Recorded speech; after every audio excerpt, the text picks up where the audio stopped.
අද මේ වීඩියෝ එකෙන් අපි කතා කරන්නේ ලෝකේ වටිනාම ක්‍රීඩා කුසලාන හොරකම් ගැන. ලෝකේ වටිනාම ක්‍රීඩා කුසලාන හොරකම් විදිහට හඳුන්වන්නේ FIFA ලෝක කුසලාන හා සම්බන්ධ සිදුවීමක්. වර්තමානයේත් ඔයා දන්නවා මේ වෙනකොට ලෝකේ වැඩිම වටිනාකමක් තියෙන කුසලානේ ලබා දෙන්නේ FIFA ලෝක කුසලාන තරඟාවලියකදී. මේ සිදුවීම සිදුවෙන්නේ 1966 වර්ෂයේදී.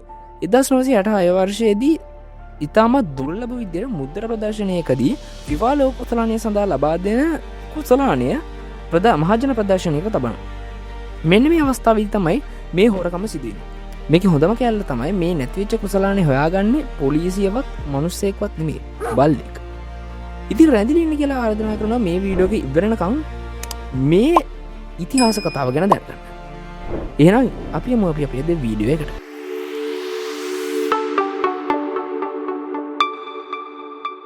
පළවෙනියටම මේ සිද්ධිය වුණ අවස්ථාව සහ ඒ පිළිබඳ අවට පරිසරය පිළිබඳ කතා බහ කරගෙන මේ සිදුවීම සිදුවෙන 1966 වර්ෂයේ මාර්තු 20 වෙනිදා ලන්ඩන් නගරයේ වෙස්ට්මින්ස්ටර් මධ්‍යම ශාලාවේ තිබිච්ච මුද්‍ර ප්‍රදර්ශනයකදී ඉතාමත් දුර්ලභ විදියට අපි මේ කතා කරන ලෝක කුසලානය ප්‍රදර්ශනයට තබනවා. මේක මෙයාලා තබන්නේ නිකම්වත් නෙමේ පවුම් 3000ක ලොකු රක්ෂණාවරණයක් ලබා දීලා.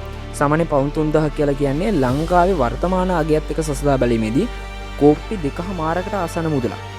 මෙච්චර ලොකු රක්ෂණාවරණයක් ලබා දීලා මේ ලෝක කුසලානය ආරක්ෂාවට අධික ආරක්ෂකයන් ප්‍රමාණයක් පත් කරලා මේක මහජන ප්‍රදර්ශනයට තබනවා. හැබැයි හොරා කොහොමද මේක හොයාගත්තේ? මේක ගැන කතා කරොත් ආරක්ෂකයෝ අපි දන්නවා සාමාන්‍යයෙන් පැය 27න් පැය 24ට මාරු වෙනවා. මෙන්න මේ මාරු වෙන ඉතාමත් සුළු ප්‍රමාණය විනාඩි 5ක 10ක වගේ ඉතාමත් පොඩි කාලයක් තුල තමයි අපි මේ කතා කරන හොරා ක්‍රියාත්මක වෙලා මේ කුසලානය හොරකම් කරන්නේ.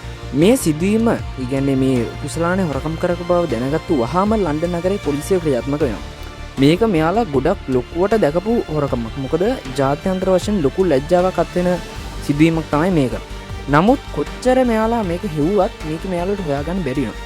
අපි ඊළඟට යන් අපේ කතාවේ හොඳම හරියට. ඒ තමයි බල්ලෙක් කොහොමද මේක හොයාගත්තේ කියන එක ගැන හොයන්න. මේ වගේ සිදුවීමක් වුණාට පස්සේ මුළු ලෝකෙම අවධානය ඒ වෙත යොමු වෙනවා. ලන්ඩන් පොලිසිය ලොකු සහයක් දරනවා මේ කුසලානය හොයාගන්න. නමුත් එයාලට ලොකු තොරතුරක් හම්බෙන්නේ නැහැ. කොහොම හරි මාර්තු 27 වෙනිදා, ඒ කියන්නේ මේ සිදුවීම සිදුවලා දවස් 7කට පස්සේ ඩේවිඩ් කෝබට් කියන අවුරුදු 26 තරුණයා තමන්ගේ සුරතල් සතා වෙච්ච පික්ලස් නැමැති බල්ලත් එක්ක ලන්ඩනයේ දකුණු දිග ප්‍රදේශයේ ඇවිදින්න යනවා. මෙහෙම ඇවිදින්න ගියාට පස්සේ පික්ලස් අවන්හලක් ගාව තිබෙන පාර්සලයට ඉව යොමු කරනවා.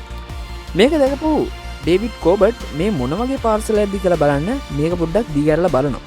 ඉතින් එතකොට මෙයා දකිනවා මේක නැති වෙච්ච කුසලානි බව.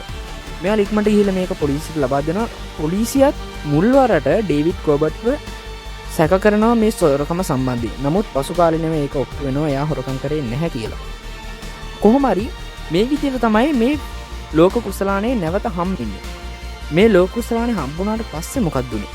ඇත්තරම පික්ලස්ට ලොකු අවධානයක් යොමු වෙන මුළු ලෝකෙම.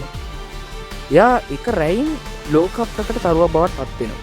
ඒ වගේම පික්ලස්ගේ අයිතිකාරය වෙච්ච ඩේවිඩ් කෝබට් පවුම් 6000ක, ඒ කියන්නේ රුපියල් කෝටි 5ක විතර ලොකු ත්‍යාග මුදලක් ලබා දෙන කටයුතු කරනවා.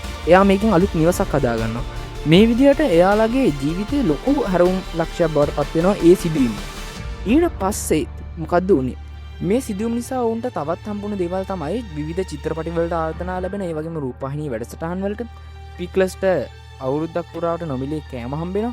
ඒ වගේම ඩොග් ඔෆ් ද ඉයර් සම්මානයත් මේ පික්ලස්ට මේ හරහා ලැබෙනවා. ඉතින් මේක තමයි මුළු ලෝකෙම හොල්ලපු ලෝ වටිනාම ක්‍රීඩා කුසලාන හොරකමේ කතාව. ඉතින් මේ වගේ වීඩියෝස් දිගටම බලන්න අපිව subscribe කරලා අපිත් එක්ක එකතු වෙන ගමන් මේ වීඩියෝ ගැන ඔයාගේ අදහස පහලින් කමෙන්ට් කරගෙන යන්න.